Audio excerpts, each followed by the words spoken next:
세상에는 수많은 사람이 삽니다. 그런데 이제 오늘 말씀과 관련해서 얘기하자면은 세상에 사람 많지만은 두 부류로 구분이 가능합니다. 먼저는 매사에 자기 유익을 쫓아 사는 사람입니다. 이런 사람들은 어떤 결정해야 될 단계에 이르게 되면은 뭘 기준으로 결정을 하느냐?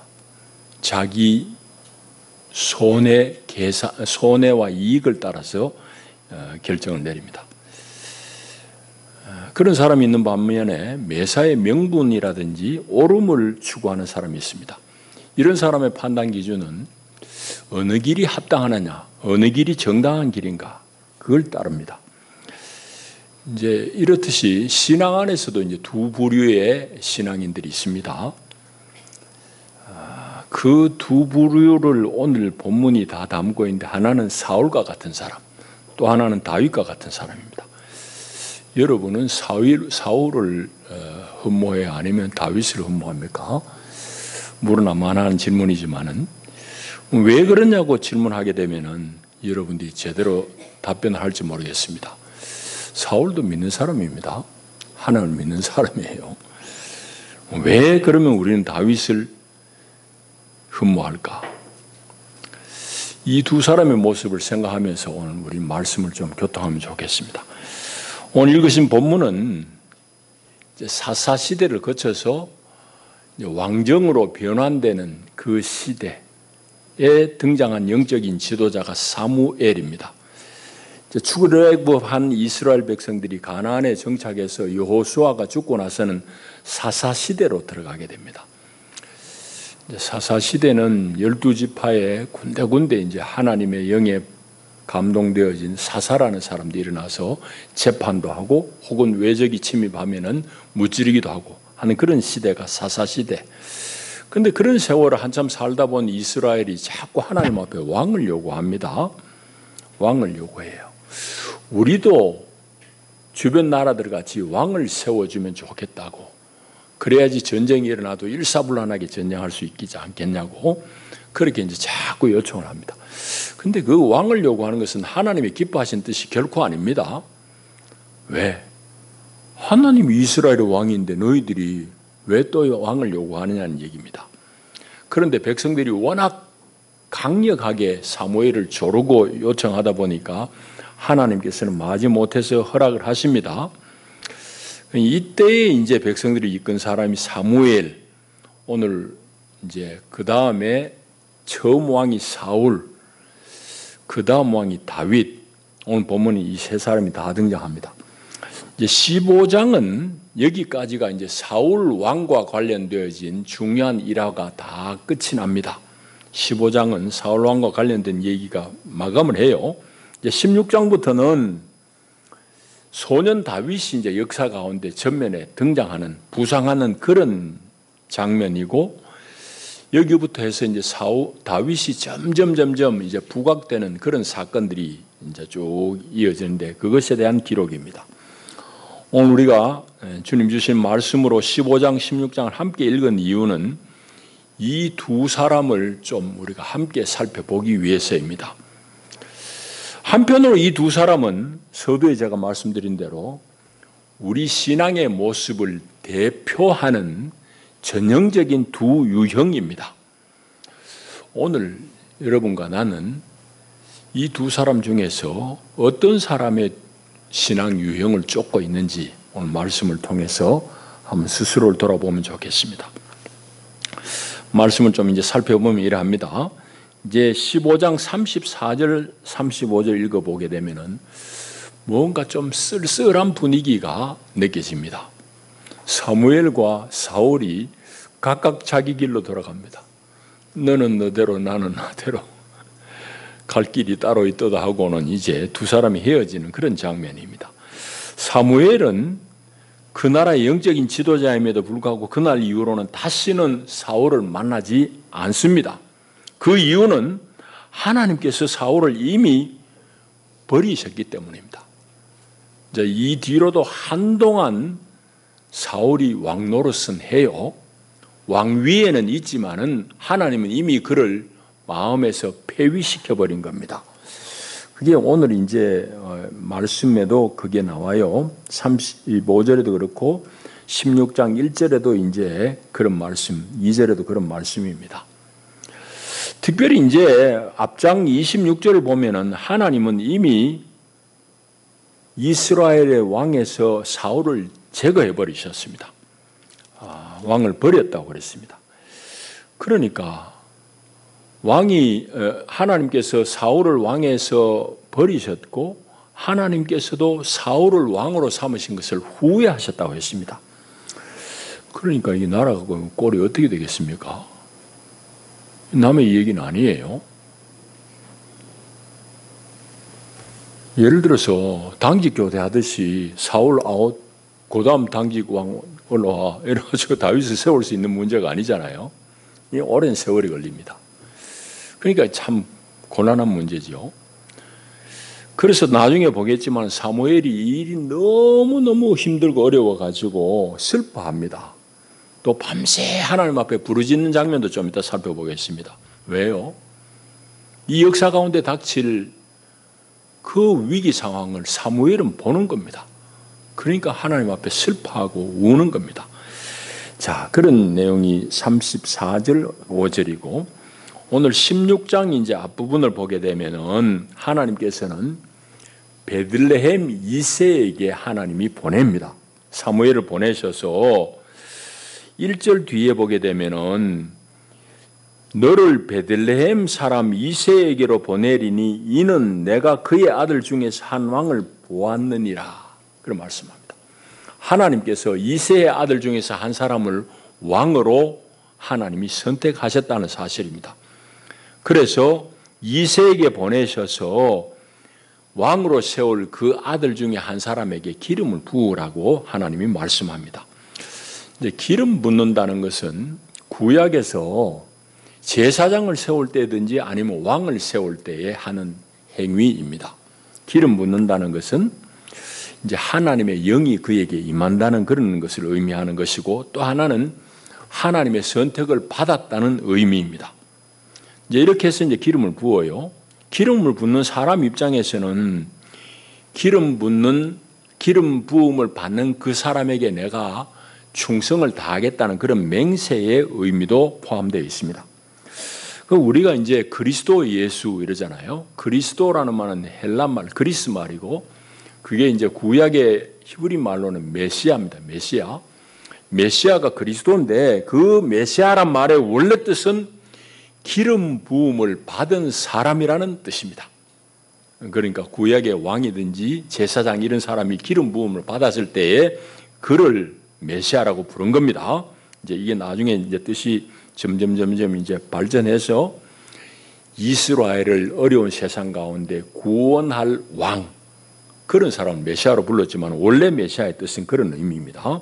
자, 그래서 하나님께서 이새의 아들들 중에서 한 사람을 선택하시고 사무엘을 보내가지고 그에게 기름 붓도록 그를 부릅니다. 그게 이제 5절까지 내용이고 이제 6절부터 10절까지 내용은 뭔가 하면은 사무엘이 이 일을 이제 수행하려고 내려가는 그런 장면인데 사실은 사울 왕이 번연히 왕으로 있는데 또 다른 왕을 세워 기름 부은다는 것은 사울에게 발각되면은 이건 생명이 보장받지 못하는 일입니다. 반역죄에 해당되는 일입니다. 그래서 이제 사무엘이 대단히 어려워할 때 하나님께서는 제사를 지내는 형식을 취해서 그 일을 하도록 하나님께서 이제 명하십니다. 그래서 16절부터 보게 되면은 사무엘이 자기의 비밀한 임무를 수행하기 위해 가지고 암송아지를 제물로 삼아 가지고 제사 드립니다. 이게 이제 표면적으로 드러난 행사예요. 그러나 행사의 숨겨진 목적은 이새의 아들들을 만나 가지고 기름 붓기 위함입니다. 그래서 이제 베들레헴에 가 가지고 제사를 지내려고 장로들을 청하고 이새 식구들 다 청합니다. 그래서 이제 장남부터 쭉 이제 사무엘 앞을 지나간데 장남 엘리압을 볼 때에 사무엘이 그 용모에 감탄합니다. 아마 용모가 대단했던 것 같아요. 또 키도 컸다는 것을 우리 7절을 통해서 알 수 있습니다. 그래서 사무엘이 마음에 생각하기를 옳지, 이가 하나님이 선택하신 아들이다 생각하고 기름 부을 태세입니다. 그런데 하나님께서는 아니라고 그럽니다. 하나님께서는 그러시면서 너는 용모와 키를 보지 마라 그러면서 나는 사람을 외모로가 아니라 그 중심을 보시는 하나님이라고 말씀합니다. 그렇게 해서 이제 엘리압을 선택하려고 했던 사무엘의 생각은 이제 중단이 되고, 그 뒤에 둘째, 셋째 아들, 7아들 쭉 다 지나가는데 하나님께서는 택한 아들이라고 말씀하시지 않습니다. 그럼 어떻게 해요? 그래서 이제 사무엘이 이새에게 당신 아들 이게 다요? 하고 이제 물을 때에 7이 다가 아니고 사실은 말째 막내가 있는데 막내는 지금 들에서 양을 치고 있는 중이라고 그럽니다. 그래서 이새가 사람을 보내가지고 그 막내 아들을 불러오라고 그럽니다. 막내 아들을 오라고 그럴 때 하나님께서 사무엘에게 이가 바로 그 사람이다, 기름 부음 받을 그 사람이다, 그에게 기름 부으라 그럽니다. 자, 그렇게 해서 이제 사무엘이 막내 아들 다윗에게 기름을 붓습니다. 근데 13절은 기름을 부었더니 이날 이후로 다윗이 야훼의 영에게 크게 감동되니라 라고 말씀을 마칩니다. 이날 이후로, 우리 번역은 그 의미가 이제 조금 명확하지는 않습니다. 그러나 이제 영어로만 읽어도 그날 이후로 계속해서 이런 의미입니다. 그러니까 기름 부음 받은 이래로 다윗에게는 계속해서 하나님의 영이 그에게 임했다는 그런 이제 말씀이 되겠습니다. 이게 이제 우리가 읽은 내용 다예요. 그런데 오늘 우리가 하나 생각해 볼 것은, 오늘 다윗에게만 성령이 임한 것이 아니라 사울도 왕으로 세워졌을 때 성령의 기름 부음이 있었습니다. 성령이 다윗에게도 임했어요. 여러 장면, 사울에게도 임했어요. 여러 장면에서 그걸 우리가 확인합니다. 이제 제일 처음은 사울이 이제 왕으로 세워지고 나서 자기는 고향에서 그냥 밭을 갈고 있을 때에 어떤 사건을 이제 전령이 보고하는가 하면은 암몬 사람들이 쳐들어왔다는 보고를 합니다. 동쪽에 있는 암몬 사람들이 이스라엘을 공격해 왔다는 소식을 들었을 때에 사울에게 주의 영이 감동해서 안에 분노가 일어났다고 성경이 말씀하고 있습니다. 거룩한 분노지요. 암몬이 쳐들어왔다는 소리를 듣고 막 거룩한 분노가 일어가지고 자기가 밭 갈던 그 소를 잡아가지고는 이스라엘 각 지파로 한 덩어리씩 다 보내면서 너희들 중에 이 소식을 듣고 나에게 오지 아니하면 이 소와 같이 될 것이다라고 그럽니다. 그렇게 강력한 분노가 이제 백성들에게 전달되어 가지고 사울에게 삽시간에 많은 군대가 소집됩니다. 그 일로 인해서 이제 암몬을 너끈하게 물리치죠. 그런 장면에서 성령이 임했다는 것을 우리가 읽을 수 있고, 또 이제 보게 되면은 사울이 성령에 감동해 가지고 선지자들 무리 속에서 선지자들처럼 사울도 예언을 했다는 장면에서 사울에게도 성령이 감동했다는 걸 우리가 확인할 수 있습니다. 그러나 오늘 다윗은 여기 기름 부음 받은 이래로 야훼의 영이 그에게 크게 감동했다는 차원에서는 사울과는 좀 다르다는 것을 알 수 있습니다. 자, 이렇게 읽으면 이제 오늘 우리 본문은 내용은 다 읽었어요. 이제 우리 얘기를 해야 될 차례인데, 저는 이 본문 속에서 두 가지 공갈을 했습니다. 먼저는 뭔가 하면은 우리가 다 하나님 앞에 생명을 얻어가지고 한평생을 삽니다. 여기 지금 앞으로 살 일이 창창한 사람도 있고 많이 사신 분도 있고 뭐 중년도 있고 이렇습니다. 여러분, 성서적인 오늘 특별히 본문의 관점에서 보게 되면 우리 인생은 어떤 것인가 할 때에 이 한 가지 중요한 사실이 인생의 의미를 결정합니다. 그 길을 결정하는 거예요. 그건 뭔가 하면은 이 사실을 아느냐 모르느냐의 차이입니다. 오늘 16장 1절 보십시오. 다윗을 역사 속에서 불러내기 전에 하나님께서는 이미 이새의 아들 중에 한 사람을 왕으로 하나님이 선택하셨다는 사실입니다. 하나님께서 이미 이세의 아들 중에 한 사람을 왕으로 불렀다는 사실이에요. 여러분, 이건 다윗만 그런 게 아닙니다. 사울을 부를 때도 이 사실이 명확합니다. 그걸 이제 우리 잠깐 봐야 되겠는데, 우리 앞에 한번 9장을 한번 넘어가 보시죠. 사무엘상 9장에 보면은 16절을 보십시다. 이때는 이제 사울을 왕으로 세울 때의 하나님의 마음입니다. 421쪽에 보시면은 이제 사울을 왕으로 세울 때에 사무엘에게 하신 말씀입니다. 16절, 내일 이맘때에 내가, 하나님입니다, 베냐민 땅에서 한 사람을 너 사무엘에게 보내리니 너는 그에게 기름을 부어 내 백성 이스라엘의 지도자라고 삼으라. 그가 내 백성을 블레셋 사람들의 손에서 구원하리라. 내 백성의 부르짖음이 내게 하나님께 상달되었으므로 내가 그들을 돌보았노라. 자, 이게 이제 16절의 내용입니다. 사울 왕을 세울 때 하나님의 의도는 뭐냐? 백성들이 하도 블레셋의 침략 앞에서 맥없이 당하니까 하나님 우리 살려주세요, 우리를 구원해 주세요 하고 부르짖고, 그 부르짖음이 하나님 앞에 상달되었을 때 하나님은 블레셋으로부터 구원할 사람, 블레셋의 공격으로부터 이스라엘 백성들을 돌볼 사람으로 사울을 선택하신 겁니다. 사울을 부르신 겁니다. 이와 같이 다윗을 부를 때도 사울을 부를 때도 마찬가지입니다. 부르면은 의미가 있는데, 뜻이 있는데 하나님의 청지기로서의 부름입니다. 백성을 돌보는 대행자로서의 사울을 불렀고 다윗을 부른 겁니다. 여러분, 이걸 잘 아셔야 됩니다. 하나님은 당신의 일을 수행할 사람으로 사람을 부르시는 거예요. 이거를 알고 사는 사람은 그가 무슨 일을 어디에서 뭘 하든지 그는 하나님 앞에 인정받는 삶을 살아낼 수 있습니다.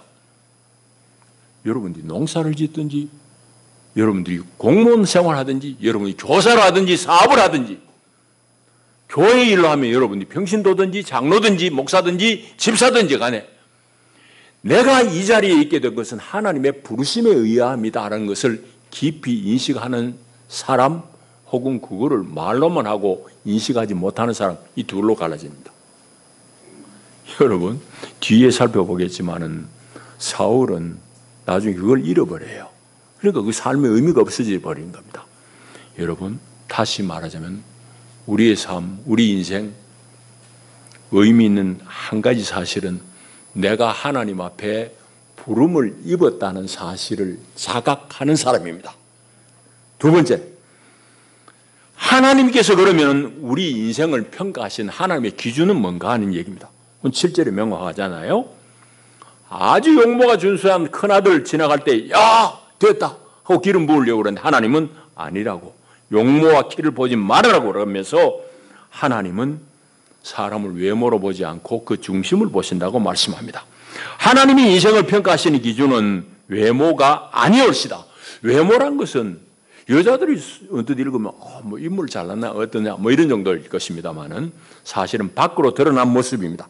그거는 인물을 포함해 가지고 그가 지금 현재 누리는 지위, 혹은 그가 지금 사회에서 얻은 그런 성취의 정도, 뭐 여러 가지로 평가할 수 있을 것입니다. 그래서 사람들은 이렇게 그 사람이 밖으로 드러나는 외형을 포함해서 그가 가진 정도, 소유, 지위 이런 것으로 평가하지만은 하나님은 그것으로 평가하지 않는 거예요. 사람의 중심으로 사람을 평가한다는 말씀입니다. 중심으로 평가한다는 말이 무슨 말입니까? 그 마음을 보시고 평가한다는 얘기지. 이것도 또 질문해야 됩니다. 마음을 보시고 평가하는데 하나님은 그 마음의 어떠함을 보고 평가하실까요? 구체적으로 어떤 내용입니까? 사울과 다윗을 통해서 우리는 이 공과에 분명해져야 됩니다. 이 두 사람이 아주 전형적인 사람이에요. 아주 전형적인 사람이에요. 두 유형의 사람이라고. 그러니까 이 둘을 가만히 읽어보게 되면 우리 모든 인생을 볼 수 있습니다. 이 두 사람 속에서 우리가 확인할 수 있는 것은 사람은 그 마음 속에 두 왕국 중에 하나가 자리하고 있습니다. 하나님 나라 아니면은 자기 왕국 둘 중에 하나를 살게 되어 있습니다.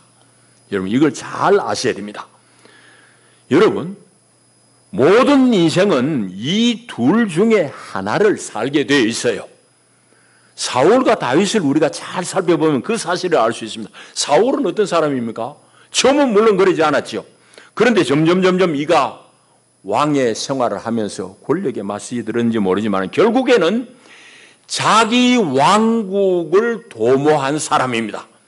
자기 왕국을 구축한 사람입니다. 이게 사울이에요. 그 전형입니다. 하나님 앞에 결정적으로 버림받게 된 사유가 여럿 있지만은 바로 앞에 15장이 그걸 이제 증거해줘요. 15장이 하나님 앞에 결정적으로 버림받는 사건인데 그건 어떤 사건인가 하면 아말렉과의 전쟁입니다. 아말렉은 길게 이야기할 수 없습니다. 출애굽할 때부터 이스라엘을 하여튼 괴롭힌 민족이에요. 이스라엘을 괴롭히는데 늘 후미에서 약한 사람을 괴롭힙니다. 그러니까 어떤 혹자들은 성경학 교사들은 아말렉이 마귀다 그러는데 뭐 마귀의 성품을 땄다고는 볼 수 있지. 아말렉이 마귀는 아니고 늘 교회 안에도 약한 사람, 뒤에 처진 사람을 마귀가 공격하니까 아말렉이 마귀다 그러는데 하여튼 마귀 짓을 해요. 어쨌든 그리해서 하나님은 이스라엘 가운데서 아말렉을 완전히 진멸하라고 합니다. 아말렉을 흔적도신한계라고 그러는데 전쟁에서 이겼어요. 이기고 나서 사울이 한 행태는 뭔가 하면은 적의 왕인 아말렉의 왕인 아각을 살려둡니다. 왜 살려뒀겠습니까? 살려둬서 자기 유익이 있으니까 살려뒀을 거예요. 근데 이건 두고 후환을 가져옵니다. 여러분 그거 에스더에 보는 대로잖아요. 에스더 시대에 유대인들을 아주 씨말리려고 달라든 사람이 하만입니다. 하만이 아각의 후손이에요. 하나님이 아말렉을 씨말리라고 얘기한 이유를 알겠죠? 두고 이스라엘의 대적이 될 것이기 때문에 하나님은 진멸하라고 했는데 아각을 살려둬요. 그리고 아각의 재산 중에서 좋은 것들을 다 취합니다. 소와 양의 살찐 것들은 다 뒤로 감춰놓고 몹쓸 것, 돈 안 되는 것 다 진멸합니다. 여러분 이게 사울의 한 짓입니다. 왜 이렇게 하나님의 분명한 명령을 그에게 했을까? 결국은 자기 유익을 쫓은 결정입니다. 서두에 말씀하신 그 전형적인 사람이기 때문입니다. 자기 유익을 쫓아서 판단을 해요. 그래서 그 사실을 안 사무엘은 온 밤을 새워 부르짖습니다. 온 밤을 새워 부르짖어요. 앞에 우리 15장 10절 한번 볼까요? 15장 10절 11절 보면은 11절에 특별히 내가 사울을 왕으로 세운 것을 후회하노니 그가 돌이켜서 나를 따르지 아니하며 내 명령을 행하지 아니하였음이니라. 그래서 사무엘이 근심해서 온 밤을 야훼 앞에 부르짖습니다. 왜? 이 나라가 겪을 우한 환난을 먼저 보니까 아까 얘기했잖아요. 뭐 단기 교대하듯이 다음 왕 들어와 이거 안 되잖아요. 앞으로 십수년 동안 사울이 왕노릇 할 텐데 그동안 이 나라가 무너지는 것을 사무엘이 일찍 본 겁니다. 그러니까 울면서 하나님 앞에 밤새도록 부르짖는 거예요. 그런데 사울은 개념 자체가 없습니다. 이거 어디 누구 본 사람 같아. 이 사울은 권력 노름합니다. 12절에 보세요. 대번에 하는 짓이 갈멜에 가가지고 자기를 위하여 자기 이름을 내려고 기념비를 세웁니다. 내가 왕이다. 내가 아말렉을 이렇게 처치했다. 지 이름 내는 어떤 짓을 하고 있는 인생이 사울입니다. 여러분, 이게 이스라엘의 형편이에요. 그니 전후 사정을 아는 사무엘은 울지 아니할 수 없습니다. 이게 사무엘이에요. 여러분, 이 나라를 위해서 울면서 기도합니까? 여러분이 얼마만큼 하나님 앞에 탄원합니까? 여러분 보십시오. 사울은 그래 망가집니다. 자기 유익을 쫓는 거야. 도대체 개념 없는 사람이에요. 다윗 어떤 사람이냐? 물론 다윗도 실수 있어요.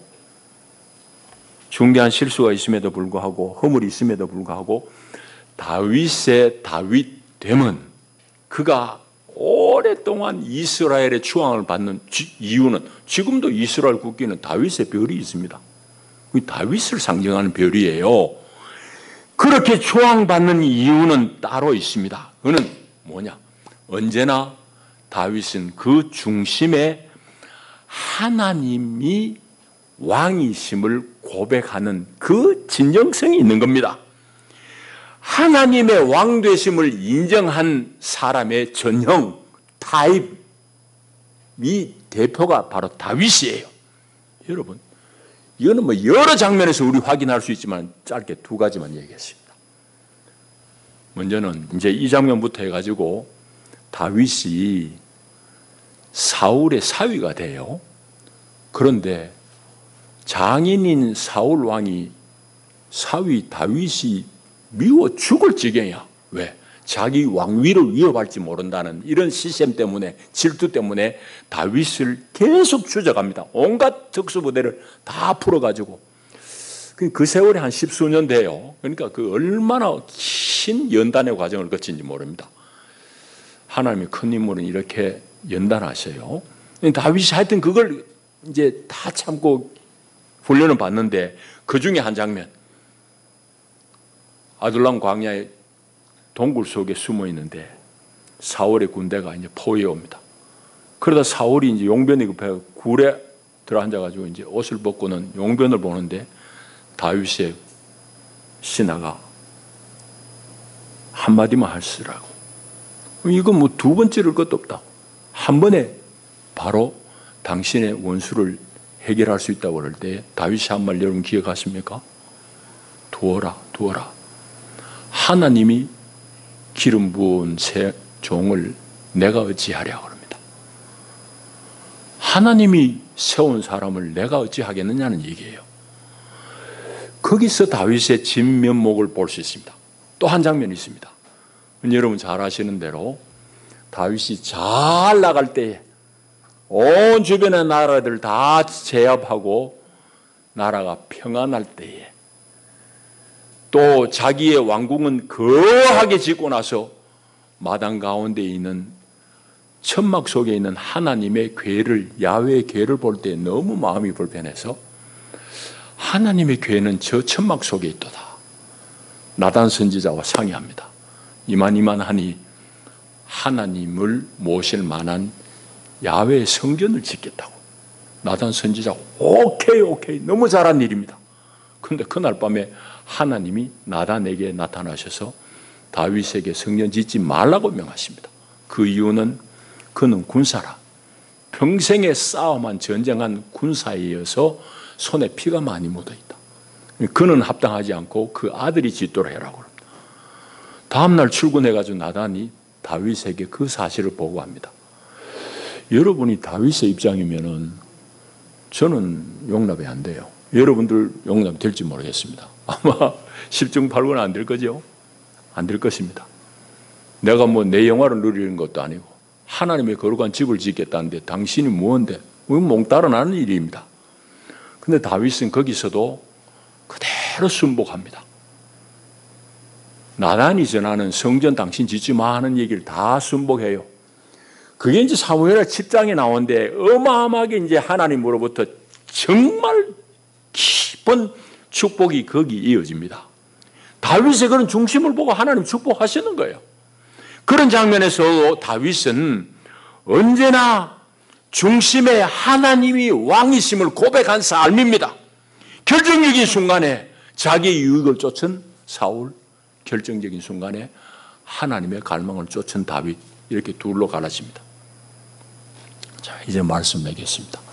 오늘 우리 개인이든지 아니면 우리 거창 영락교회든지 아니면 대한민국이라는 국가든지 간에 모두가 사실은 하나님의 뜻 가운데 부름받았다는 점에서는 일치합니다. 마찬가지입니다. 다만 우리 개인이 처한 상황이 다 다르고 교회가 처한 상황이 다 다르니 이 처한 상황 속에서 구체적인 실행은 다르지만은 원칙에 있어서는 동일합니다. 성경이 처음부터 끝까지 얘기하는 거예요. 그래서 베드로전서 2장에 내려 말씀합니다.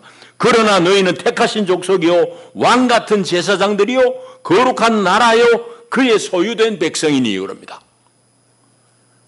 이미 여기 중요한 얘기 다 나옵니다. 너희는 택한 족속이다. 네가 그냥 살다가 우연히 거기 있는 게 아니라 하나님이 택하신 족속이고 왕 같은 제사장이고 거룩한 나라를 이루는 사람이라고 그렇게 말씀합니다. 하나님의 소유가 된 백성이니 너희는 어두운 데서 불러내어 그 귀한 빛에 들어가게 하신 이의 아름다운 덕을 선포하게 선전하게 하려 함이라. 그런 말씀합니다. 성도의 성도다 하면 바로 이 사실을 알고 실행하는 사람입니다. 내가 농사해도 좋아요. 내가 말단 공무원이도 좋아요. 내가 대통령이어도 좋아요. 어느 자리에 있든지 그 자리에 내가 부름을 입었다는, 그리고 내가 있는 이 자리에서 하나님의 뜻을 실행하는 대행자라는 정직의 의식을 가진 사람을 하나님은 찾고 있는 겁니다. 하여서 오늘 우리 신앙의 본질은 뭐냐? 외형에 있지 않습니다. 그러니까 성취에 있지 않다는 얘기예요. 내가 쌓은 공적, 업적이 아니올시다. 그 삶의 중심에 언제나 하나님 앞에 부름받은 사실을 깊이 인식하는 이 진지함, 이 겸손함, 이게 하나님이 인정하는 거예요. 여러분, 영어권에서는 그걸 한마디로 로드십이라고 합니다. 말하자면 하나님의 주되심을 인정하는 그 인식, 사고방식, 로드십이라고. 우리는 내가 주인이야. 예수 이용해가지고 내가 내 일을 이뤄야 돼. 그거 복 받은 줄 알지만 그거는 망조 든 겁니다. 사울이 그러다 망한 거예요. 여러분, 오늘 이 말씀은 얼마나 우리에게 의미한 말씀인지 모릅니다. 다윗을 기름 붓고 그 이후로 성령이 계속해서 그 가운데 있음으로 말미암아서 다윗은 전 생애를 통해서 하나님의 정직으로서의 충직한 삶을 살아냈습니다. 오늘 성령은 우리로 하여금 우리 가운데 거하시면서 이런 삶을 살아내도록 우리 안에서 역사하십니다. 그 성령을 쫓아 여러분들 삶 가운데 하나님의 거룩한 역사를 이뤄내는 그런 삶을 살아내시기를 축복합니다. 기도합니다.